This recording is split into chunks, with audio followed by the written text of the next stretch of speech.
Yo!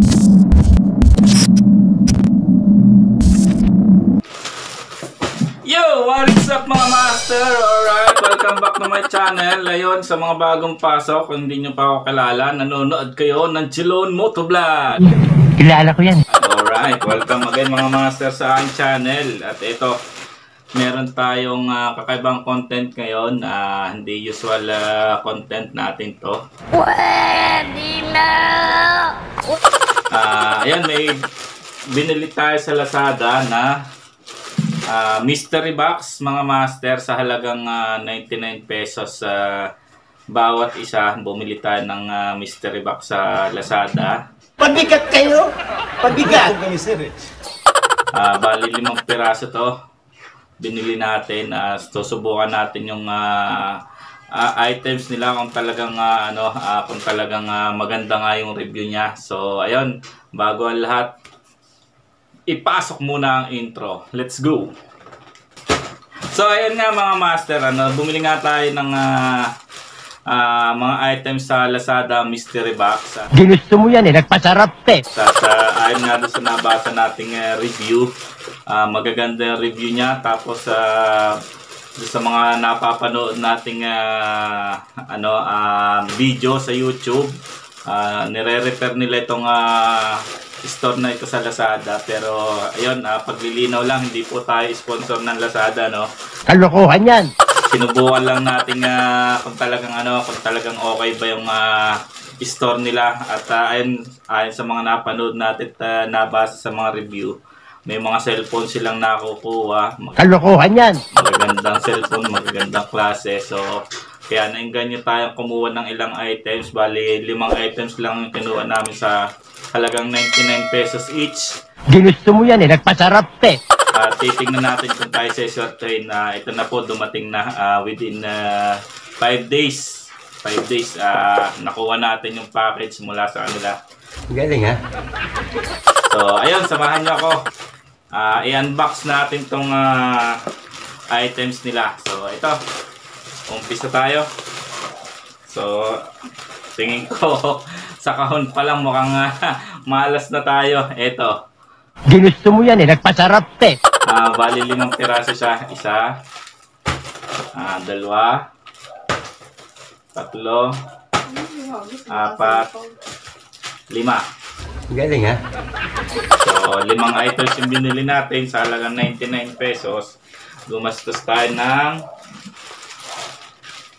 magkano ba to?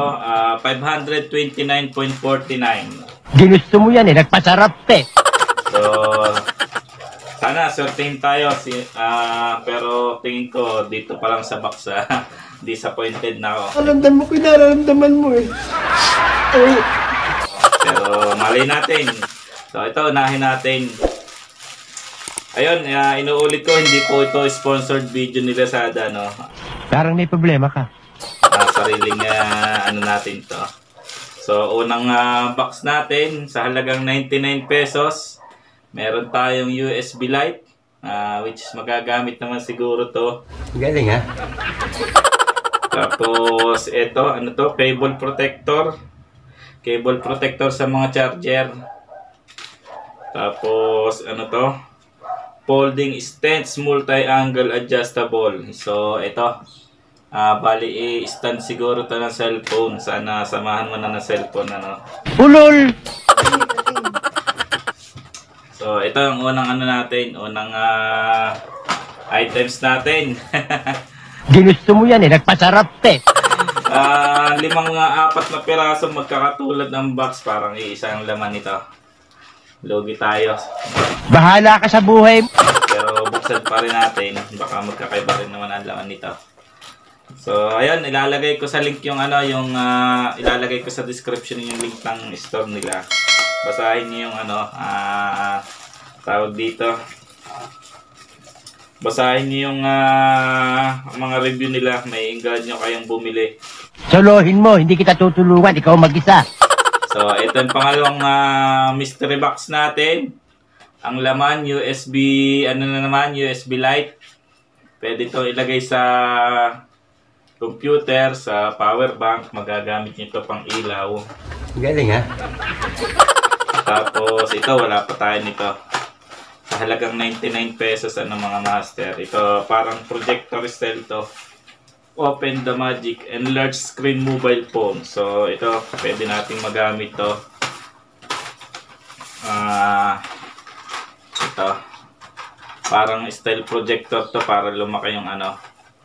Lalagay mo lang dito yung ano niya, cellphone. Uy, sana all! So ito na yung 99 pesos natin, pangalawang box. Nakadalawa ka na, turkahan ka.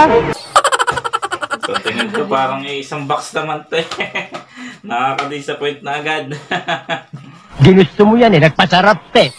So sa ganda ng review niya, pero may mga review ako nabasa doon na mukha daw isang tao yung gumagawa ng review na maganda.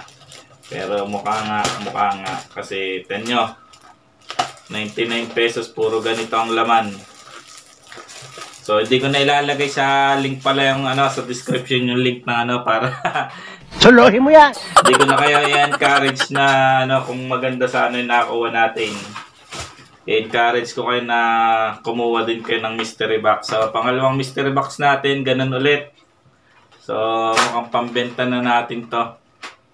Ito, USB light na naman, tapos projector gadget. So ayun. Pangatlong pang-apat na pala to, pang-apat. Same box. Mukhang ganun din siya. So ayun, ganun nga rin siya. Disappoint. Hindi ko na kayo encourage na bumili nito. So alright, pang-lima at huling box natin. Ganun pa rin. So ayun. Walang kwenta sa halagang 99 pesos. Mukhang talo tayo dito. Hindi ko na ilalagay sa description yung ano niya. Sa dami ng ano. Pero ilalagay ko to sa review. Mukhang tama nga yung sabi nung ibang nag-review na binayaran lang o isang tao, seller din yung gumawa ng review na magaganda. So ito. Ilagay ko na rin pala yung ano yung link sa description para aware na kayo, wag na kayong umorder doon ng ano. I-discourage ko kayo, wag na kayong umorder doon ng mystery box. So halos 4 na mystery box natin, same ang laman. So siguro iparapol na lang natin to sa channel natin. So ayun, maraming salamat at hanggang sa muli mga master. Lazada mystery box. Alright.